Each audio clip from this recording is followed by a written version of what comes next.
the Revisionary Podcast with your host, Juan Carlos. The Revisionary Podcast. Hello, and welcome to another episode of the Revisionary Podcast. And as always, I'm your host, Juan Carlos. First and foremost, I want to say thank you to all of you revisionaries who tune in week and week out. I really appreciate you guys, and I could not do this without you guys. I mean, one can say that you guys are the best around, and nothing's ever going to keep you down. So, if this is your first time listening to the podcast, the way this works is we bring on guests, usually comedians, who tell a nonfiction story about their lives in which they wish things had gone a little bit differently. Afterwards, I give them an opportunity to tell the same exact story, except this time, they can change any facts or details that they'd like about the story. Amazing, isn't it? So, a few announcements. First and foremost, like I said last week, we may or may not be having a live event coming up. Well, look, I'm going to officially announce it. It's true. We're having a live event. It's happening April 10th at noon. Tune in on the Bullhorn app. We will be there. I'll be there. And we have a special guest. Those of you guys who follow us on social media, you know who the guest is because we've already announced it. So if you don't already, go follow us on social media and find out who the guest is. Or you could just wait till the day of and meet us on Bullhorn and just find out who the special guest is. I'm really excited to finally be doing this live episode. It should be a really good time. And the guest was really excited to do it too. They were so excited that I asked them to come back and do this. So they were like really gung-ho about it. So it's going to be a super amazing event. It's going to be dope. And just come check it out. So I'm really excited for our guest today, who's Linette Paladino, who is an amazing human being, and I enjoy watching her do comedy, and she's phenomenal in a bunch of different ways. One of my favorite things about her is that she's a veteran. The very first time I met Linette, true story, I was throwing a show down at Greenwich Comedy Club down in the Village, and there's a bunch of comedy clubs out there, right? And I kind of regret this, but here's the truth about what happened.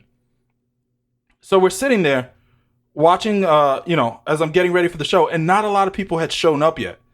So she's barking for me, selling tickets to try to get people into the show. And there's a bunch of comedy clubs down there, including the Grizzly Player and the Cellar. And I was kind of like feeling a little nervous. So I remember watching her stand in front of the club trying to sell tickets. And I came in probably a little hotter than I meant to, because I was a little flustered. And I was like, excuse me, could you go to the corner and sell those tickets? But, her being the salt of the earth person that she is, she was like, yep, cool, no problem. And just got up and went and did it and sold a bunch of tickets. And she was awesome. And I'm really glad that she never held that against me because I'm normally pretty nice. But, it was not the best version of me.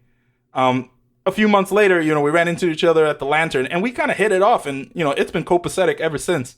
So I'm really glad that she's coming on. I'm really excited to do this. The last time I got to see her was a few weeks ago. She got to perform on this HBO Latino event, which was pretty amazing because I actually got to join the virtual audience. She, put me on her guest list, which was just amazing to be able to experience firsthand, and see it. And hopefully I hope to apply someday. So I'm glad that she let me watch her do it. And, I got to learn from her and she was great on it. So, I'm very grateful for her. But let me stop gushing about her. And without further ado, let me see if I can get Linette Paladino on the line. Hello, Linette. How are you? Hi. How are you? Good to see you. Yeah, no, I haven't seen you in forever. I'm really excited for this conversation. No, this is this is going to be quite the trip down memory lane for me. I feel like ever since the pandemic, this is now how I hang out with my friends. I'm like, oh, let's get on a Zoom call, and then we go from there. Oh, I know. I'm quarantined with my husband and my 2-year-old. I don't know how familiar you are with 2-year-olds. That's like Dante's ninth circle of hell, okay? This is not, I don't want to be quarantined with my family. If you had said to me 5 years ago that you're going to be quarantined with your husband and your 2-year-old from 6 months to forever, or you could die alone, I'd be like, I choose death. I can't say that I blame you. So besides spending time with your family and your husband and your child, what else have you been doing?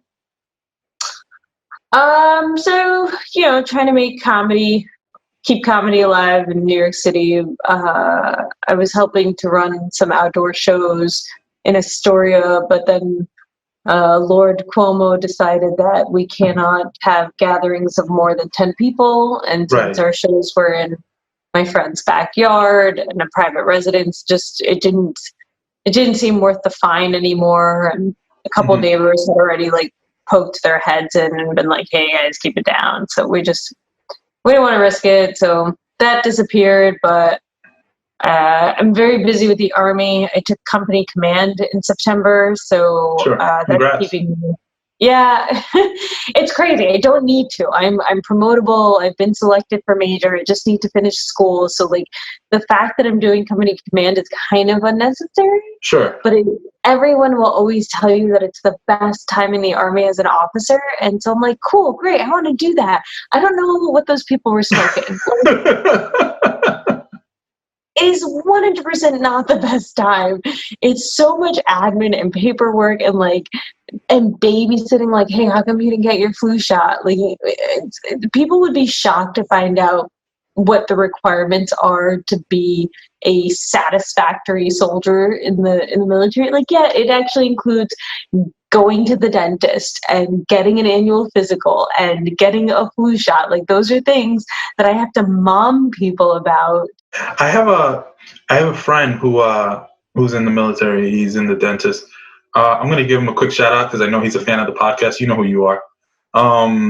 He tells me all the time, the things that I see, like the amount of adults that don't know how to take care of their teeth is incredible. And it just goes along with what you're saying. Their teeth, they're themselves like. Welcome to the military. Yeah, thanks. So, really quickly, could you tell everyone how you got started in comedy? Like, how did you end up here? Yeah, that's great because it kind of ties in with my story. Oh, perfect. So I probably said that too enthusiastically for what I'm about to say. I got into comedy because my dad died. So my dad passed away. I am a third generation only child. So I'm an only child. My dad was an only child. My dad's mom was an only child. Not a lot of family. I grew up with just my dad and my grandma. My grandma lived 2 blocks from us. I actually ultimately bought her house from my dad. He did not give me a good deal. Unfortunately. And yeah, it's wild. And then like maybe a year and a half after my grandma died, my dad was diagnosed with stage 4 melanoma. And so from diagnosis to death, it was 9 months. And it was kind of an all-consuming illness. I was his primary caregiver. And so after his illness, I just wanted to do something fun and get back to, I don't know, being creative. So I took one stand-up comedy class and I literally never looked back. That was really the beginning of the end. And so other than the year that I was deployed to Iraq, I have always pursued comedy very aggressively. So let me back up here. For those of you listening, and I'm not saying this because she's here with me, because you guys have heard me do a bunch of these. Lynette's one of my favorite people to watch perform. And the reason why I enjoy watching her perform is because she has this very dry kind of dark sense of humor. And you know what I mean? And your delivery, your stage presence is just so on point every single time. The some of that come from the place where you started comedy? You know, it doesn't. I actually, I feel like it comes from my dad the most, and that sounds so corny to say, but my dad and I had very opposite personalities. Sure. I the vision I have of myself is as one of kind of goofy, very bubbly. I try to be positive, especially with my soldiers. I make terrible jokes with them. None of them know I'm a stand-up comic, but if they did, they'd be like, this, she's not funny. How is that possible? Right. But my dad had a very sarcastic sense of humor, and he was a masterful storyteller. I did not inherit that skill or trait at all from him. But he had a kind of no bullshit approach to to not only raising me, but like just in life interactions. The only time I ever saw him be kind of deferential in any way was with his own boss. So I think there's some moments where I feel like I'm having a really good set, and I feel like I'm channeling my dad's personality really well. I'm like, this is it. It doesn't always work, and it's funny that you should say like I'm dry and because I'm sharp. Like I will say things where people go, "Did she just say that?" Yep. Yeah, and it can be very jarring to people. So it's almost like a split personality. Like the person I am on stage versus the person I am off. I don't see those two as one and the same, which scares me because there's a famous Seinfeld quote that says, the closer you get to yourself, your true self on stage, the funnier you will be. And I was like, oh no. One of these things has to change, and I feel like it's going to be my offstage personality. Right. And so in like 2 years, I'm just going to be a young version of my very crotchety father, like yelling at people. Like my dad totally lost that. Like Bill Burr talks about it, like the filter where he's like, whatever, just say it. Who cares? See what happens. Like, you're like, no, don't say what you want to say. You're gonna get punched in the face.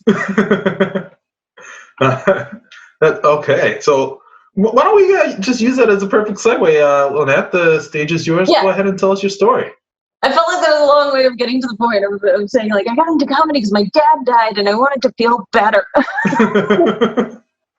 But yeah, no, so I mean, it kind of is perfect because my story will cross my whole life. Like, I was a good kid.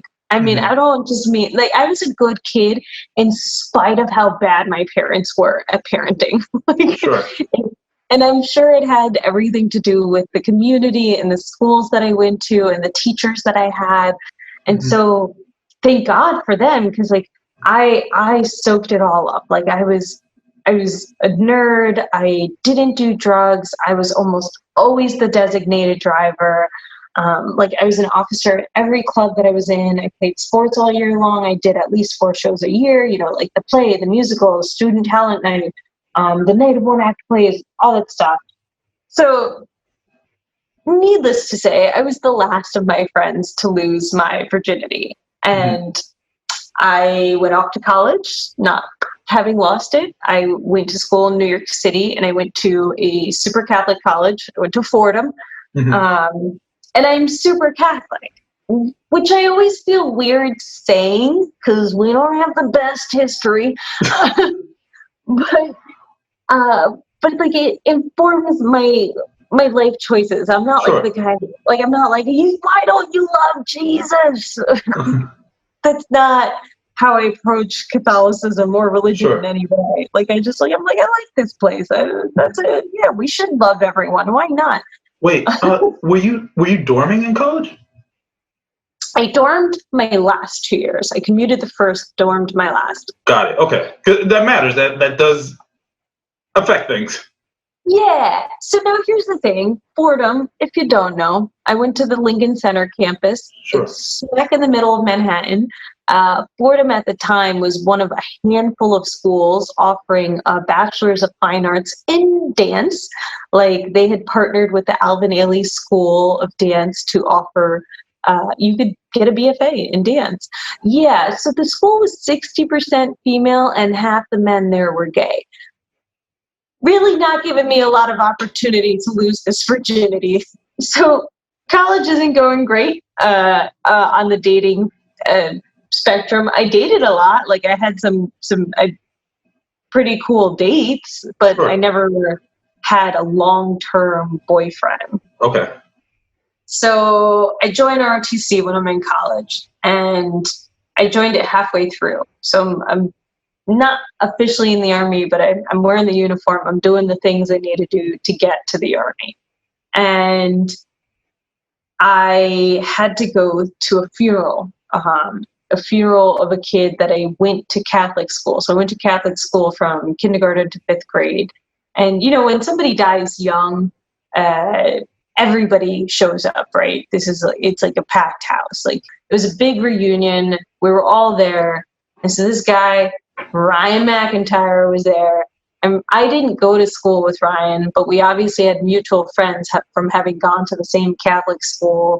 And so now we're talking, and that should have kind of been like sign number one, like that's bad juju to pick up a guy at a funeral. Like there's a family grieving 30 feet away from me, and I'm like, that guy's hot. Like, no, like bad, Linette, bad. Wait, you literally did the end of Wedding Crashers. That's how it ends, isn't it? It does, yeah. And it makes for an interesting story that when people be like, "Oh, how'd you guys meet?" And I'm like, "Girl." And interesting is probably being too kind to myself. Like it's more like inappropriate. Right. Meeting at a funeral. Yeah. Okay. Yeah. So Ryan was like the bee's knees. Like I thought this guy, like the sun rose and set with Ryan. At that time, I was like, all right, I'm gonna lose my virginity at my wedding night, and I'm gonna marry this guy. We're gonna have 4 kids, and we're gonna that was my vision of life at 20 years old, which is horrific.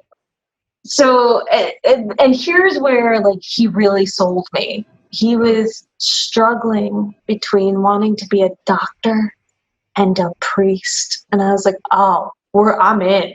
If I lose my virginity to him, like we're gonna get married. Like, okay, fine. I don't have to wait forever. We could start having some funsies now, because we're all on the same page, right? Like it was very clear in my mind that like there's no way I'd give it up and he would just dump me 6 months later, like he did. 100% dumped me 6 months later, and I was like, cool. So I lost my virginity to Ryan, and this was like devastating to me. He dumps me, like, I was okay. Like the next guy I sleep with, I'm gonna marry. Like that. I'm not gonna let that happen again, right? So I didn't sleep with anyone for I don't know a year or so. And my best friend at the time, even while I was dating Ryan, was this guy I was in the army with, Rami, and Rami was obsessed with me. Like I'm not bragging. Like he was like, why aren't we dating? We should be dating. I can't wait to tell our grandkids this story of how like I just wore you down and then like she finally caved. I'm like, that's not a great story actually. That's like kind of stalkerish, but sure, you wore me down. So I caved and we started dating, and it was great. Like he was really fun to date, and he was my best friend. Like so that was fun too. So it was a completely different relationship. Like we hadn't gone out on dates. It wasn't like going out to dinner, but like it was just like being friends with benefits and appropriate benefits because we were dating. Sure. And so Rami was 9 years older than me, which is important because it starts a trend. And to say that it was a terrible idea to date Rami is an understatement. Why? Not because we were friends and the risk of ruining a friendship. No, because Rami's mom was a rabbi. So Rami was Jewish, not Catholic. So those are different. And not only is he like a little Jewish, like his mom's a rabbi. Right. Like it doesn't get more Jewish. She was at the time the rabbi of the largest conservative synagogue on the East Coast. So kind of a big deal. Not a fan of me. Why? Was it because you were a Catholic? Yeah, and like I wasn't like a little Catholic. Like I go every Sunday. And if you're dating me, guess what you get to do on Sunday? You're going to church too. Like, but those two things don't seem to clash. I mean, you can go to temple with him on Saturdays, and he could go. We totally did. Like I would totally, if he wanted me, I went to Yom Kippur services at like the Jacob Javits Center because like I went to many a religious service with him for the Jewish holidays and just in general. I was like, that's fine. If Judaism is important to you, like why aren't we going to Shabbat services? Like why aren't we doing any of that shit? And we did. So we did those things. it was probably never gonna work. So Rami and I did get engaged, right? We're engaged. We're gonna get married. I get deployed to Iraq. Uh-huh. Iraq was hard for us. It was super hard.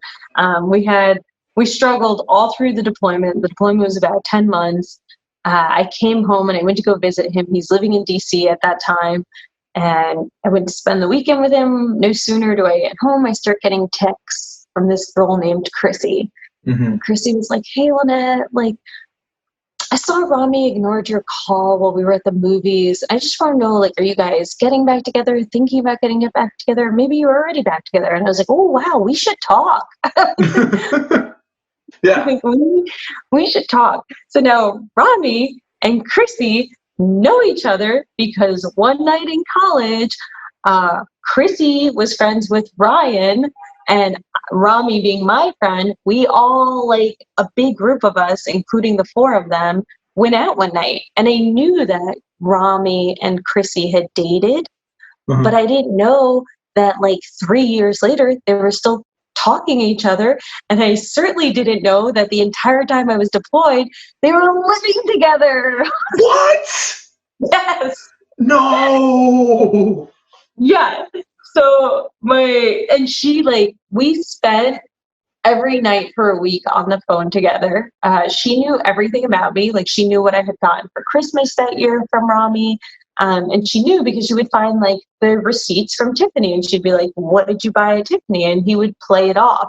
And he was crazy with her. Like, he did stuff to her that if he had tried that stuff with me, I would have stabbed him in the neck. Like, he locked her in the bathroom once for like 2 hours and wouldn't let her out. What? He would intentionally like hide her purse and her keys so she couldn't leave the place. It was all this really weird stuff. Like, when we were comparing notes, when basically when there were periods of friction with me and him, were times when I guess things were going really well with them, and vice versa. Right. Like, it was so bad. So that's the crazy part about that, is that I spent every night on the phone with this girl for a week and then radio silent. So she got back together with him. I was like, who gets back together with somebody that cheated on them and locked them in a bathroom? Yeah. Like, no. So whatever, she can have him. I didn't care. Ultimately, they did not get married, by the way, I found out. So that was engagement number one. Oh, I got God. engaged 2 more times after that. The guys I dated only got older. So Rami was 9 years older. I then dated a guy in the Navy, a submariner, who was 13 years older than me. It wasn't an amicable breakup, but he broke up with me because I didn't want to move to Hawaii with him. I was like, I'm not moving to Hawaii. Like, you've got 4 years left in the Navy. Like, go do your Hawaii tour. I'll come visit when you're there, and then you'll come move to New Jersey, and we'll start our life and family together. Right. And he was like, "No, I need you in Hawaii." And I was like, "All right, well, I don't know what to tell you." And then he dumped me. I completely understand not wanting to go to Hawaii. It's far. It's super far. I mean, at that point in my life, people are like, who doesn't want to go to paradise? I'm like, I was 26 years old. I had spent all of my early 20s back-to-back deployments. Like, I spent my 23rd birthday away from Army training. My 24th birthday was in Iraq. My 25th birthday was in Kosovo. It was, I hadn't been home for the better part of almost 4 years. Like, I wanted to start my civilian career. I wanted to, like, spend time with my friends and my family. Like, I'd been gone. I'm like, I'm not moving to Hawaii. And Yeah, I get that. he couldn't deal. So he dumped me, which was, I don't know, it was crazy. But then I almost a couple months later started dating who would become my husband. Now there's a fun story. Sure. I know where this is going because I've seen you do stand-up, so I'm excited. So my third and final engagement, so I went from 9 years older to 13 years older to 20 years older, which is crazy because I've known my husband since I was 15 years old, because he may or may not have been my dad's boss. Yeah. And people go, what? Like, how'd your dad deal with it? I was like, oh, he died like a month later, so who cares? Oh my God. It was a little more than a month later, but he did die shortly after he found out. We had been dating almost like 9 months by the time my dad found out we were dating. And 9 months after that, my dad passed away. Ultimately, my husband and my dad reconciled. Like they didn't have time to break bread, but they did like at least spend time in each other's company for fleeting moments. Let me ask you this, because again, this part I knew because so just for those of you guys that are listening, this has been super interesting for me because again, I've watched Linette do stand-up for years now, and she has mentioned all of these things, but I never knew the background story to it. So one thing that now that you've brought this up, I do want to ask, but how did it start with with your current husband? Oh, how did we start dating? Yeah, because I know you joke. Well, I'm not going to tell you a joke, but I know you joke about it in your set. But how did it all? It's really funny. I wonder if I could ever find the set of it. At the time, so I came back from my second deployment, right? I had done those back-to-back deployments, and I thought I was hot shit. Like I was like, oh, like I'm a veteran. I have all of this operational experience. Like I've literally been to war and back, and I could not get a job when I came home. Sure. I struggled to find a job. I struggled to find a job that would pay me what the military had paid me, which is crazy because, as you know, the military doesn't always pay that much, and especially in the New York City area. And so I went and I got a job working retail for the holiday season. And my dad's boss, my husband, David, was like, well, I'll help you. Like, he helped me work on my resume. He would put in calls to friends, like where he thought I might have a job prospect. I went on a bunch of interviews because of him. And we would just get together a lot for drinks. And I kind of looked at it as like a mentor-mentee relationship. Sure. And I mean, I'd be full of shit if I didn't say like there was a mutual attraction there and definitely like mutual respect. He's smart and we have good conversations and we enjoy each other's company and I happen to find him physically attractive. If you don't care. Right. You're not sleeping with him. Or I hope not, because I really don't think I could handle that again. I think it would also make our relationship very uncomfortable, but going on. Yeah. But he just one day kind of confessed that he had feelings for me, and I was like, yeah, well, I fucking figured, but I didn't ever expect any one of us to declare them openly. Like, sure. I certainly wasn't gonna make that move. Like I've known him since I was 15. I may or may not have babysat his kids for 1 or 2 summers. Our families have known each other, so it was 100% not kosher with our families. So that's, to answer your question, that's how that got started. Sure. So, and well, there's my story. Ryan McIntyre ruined me for all future men because he took my virginity, and I ran with the notion that it was like, I'm only going to sleep with guys I'm going to marry. And also one guy that I had sex with out of spite. All right. Wow. So first and foremost, bravo, phenomenal. I'm glad that I now, like, this is great. You know what this is like?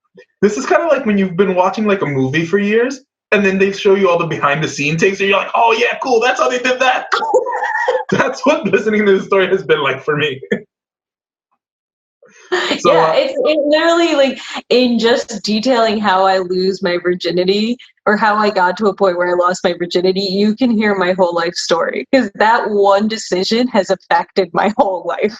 Yeah, no, I can see that. So let's go ahead and jump into this. So very quickly, what about the story would you change? What would you do differently? I would not have sex with Ryan McIntyre. So if you didn't do that, how would your life have been different, do you think? I think it would have been different in a lot of ways. I think I felt like a lot of pressure to continue on the track that I was on. He, at the time, had been very vocal about he disagreed with my choice to be in the Army. We would get into some pretty heated conversations like, okay, well, I've already taken the oath to defend my country, so at this point, I'm not going to be like, I'm a conscientious objector. Like, no, like I've made the choice, and this is actually something that informs my choice to continue serving now. It's the Army is always going to find somebody to do your job. And that person may not share the same values or ethics or commitment to the U.S. mission that you have. And so my position is I would rather be the person filling that role, even if I have doubts about the ultimate intention or policy in that region, because I know that I'm going to work really hard. I'm going to support whoever our coalition partners are. And I'm going to do a good job. Like that's the thing that gives me peace of mind at the end of the day. Like I don't have to agree with everything we do. I just have to know that what I do is good and that I work hard and that American taxpayers are getting all of their money's worth out of me.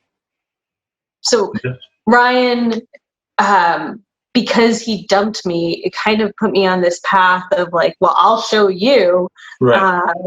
And I was always going to be in the Army anyway, but it made things different. And then, of course, because I was so Catholic and so hurt by losing my virginity to the wrong person, I was like, I'm never going to let that happen again. And then it happened 2 more times. Well, 3 more times. So you lost your virginity 3 more times. Yes. And then I finally found the one. So it was like, yeah, it's crazy. So do you think that if the whole thing at the funeral had not occurred, would you, A, still have dated older men? And B, do you think you still end up married to your husband today? I do think I would have dated older men because I kind of, because of the life experiences I had before, even as a child, older men always gave you the impression that they have their shit together. Yeah. It takes a little while to realize, like, oh, they're full of it too. But that I have a tendency to date older men. Yeah, like it's just my track record. It's not that I don't see people, you know, like I have to, of course, physically be attracted to a person just the same as anyone else, but it's not the one thing that drives my attraction to a person. Like I'm much more interested in your personality and your mind. And Sure. Okay, Lynette. So what parts of the story would you do differently? Go ahead and tell me the revised version of your story. Okay, so I struggle with this because it kind of cuts out people from my life that I don't want gone. Like I think Will was great. Like I loved Will. If he was open to still being friends with me, I would be friends with him. Rami, heck no. Forget that guy. Like he tried to friend me on LinkedIn. I was like, no. like that's how far down he went in the social media totem pole. Right. But so the one there's 2 possible narratives. Okay, let's hear it. Like I remove the significance of sleeping with someone and then having to marry them. Like okay, like let's get rid of that caveat that we won't get engaged 3 times. And the other is that I don't date Ryan at all. I joined the Army immediately after high school. I go to college when I'm more mature with better perspective of what I want to do in life. I study some sort of creative arts because I don't have to worry about school loans because the GI Bill is paying for everything. I have creative and financial freedom. I take some tap classes because that's what I've always wanted to do. I still want to take tap classes. I started doing comedy. I could pursue it full time because I could live at home for free with my dad until he dies when I'm 27. And then I inherit a ton of money, which I'm kind of mad about because, like, why did I have to join the army and deploy to Iraq to pay for college if we secretly had all of this money the whole time? But whatever, you can't stay mad at dead people. And then I'm marrying my dad's boss because even though I've known him since I was 15 and babysat his kids 1 or 2 summers in a row, it's all good because my dad's dead now, so who's going to get mad? The kids? They hate me anyway. My whole life story becomes a hit TV show. The show runs for 9 seasons because who am I to break the Seinfeld standard? Stevie Nicks loves my show, so we become best friends. I introduce Stevie Nicks to my other best friend, Kathleen Madigan, because those are my favorite women in life. I buy a villa in Italy to shield my kids from the paparazzi so they could grow up feeling normal. Mm-hmm. We spend half our time in Italy, half our time in the States, and then I die on stage like Harry Einstein when I'm 83 or something. Beautiful. Beautiful. In this version, do your kids go on to be celebrities too? Oh, wow. I'm so selfish and self-centered. I had not factored their life stories into my my dream life story. Yes, in my dream life story, I have the 4 kids. I have 2 of my own. I adopt 2, but not like Angelina Jolie adopt. I think I go domestic with it, you know. Maybe go even with a little older kid, like a little orphan nanny style. Like I want a 10-year-old. Yeah. Yeah. But no, my poor kids, my poor non-existent kids. That's beautiful. Yeah, I'm not as vindictive and spiteful as some other revisionist stories. I'm just like, actually, you know what? I just need to make better life choices. You know, I will say this. This is the one thing I will say about the way you've revised the story. I respect that you could have easily just put the onus on other people, but you took responsibility and you were like, no, everything I'm going to change has to do with my choices and the things that I can control. And I think that's very mature of you. Yeah, well, it's called, you know how they say you have that quarter life crisis? Sure. I don't know what happens at the age that I'm at now that I'm not going to publicize. Don't, we're the same age. I don't know that. I'm finding myself very introspective these days, and I love being Catholic and I love my religion, but at the same time I realize like what being a slave to your religion can force you to do. To say nothing of like what it does to really like diehard crazy religious people. But just even in the way I've approached my own religion. And so you kind of have that very pessimistic, agnostic outlook of like, why would you let a religion like dictate every life decision you make kind of thing? And I'm like, well, okay, there's that, but there's some good stuff that could come out of it. But where I think I kind of went too hard, and this is where I struggle, because there's the side of you that's making excuses for yourself, and then there's the side of you that's like, no, that's a fair and appropriate perspective to have. Like, had I been like, because now where I'm at an age where I'm like, oh, I'm a little bit more curious about my sexuality and what would it have been like to date women, something I've never done. I mean, I've never even like gotten drunk and made out with women. Right. I find women beautiful and I'm certainly attracted to many of them, but it's like, well, I guess I gotta wait till David dies. Oh my God. Yeah, like what? I don't know when I'm gonna get a chance to explore that. Yeah. I'm like, and so you kind of look at that and go, oh, that's so sad. This woman's so repressed. But at the same time, it's like you can look at it from the perspective of like, no, well, I made vows to my husband. I'm gonna honor those, and not just to my husband, but also from a faith perspective to God. And so like it's not. I don't feel trapped. I'm like, well, I'm curious. And I'm like, well, whatever. It's just, I don't know. It's a weird, like I said, I've been really introspective. And I have a lot of thoughts. Yeah. Look, I think that that's beautiful, and I think that I hope that you don't get to explore those anytime soon. I wish your husband a long, long life. Hope he's around for another 80 years. That's all I will say on that topic. Well, it's funny because I'm like, well, maybe I can wear him down and be like, well, why don't we just invite a lady? So, funny enough, after recording a few of these, I've learned that there's something called Field. It's like Tinder for couples looking for a third. There you go. You're welcome. I didn't know that. I don't know that he would be kosher with that. I feel like he would be like, there's a privacy issue there. I would probably be more like, hey, friend who's also bi-curious. How do you feel about 50-year-old white dudes? Half white, half Asian. So we're running out of time here. So just a few quick things before I let you go. The first is we have a tradition on this podcast where I ask guests if they could share a quick childhood story that's put a smile on their face or something that makes them happy when they think about from their childhood. Could you share I got nothing.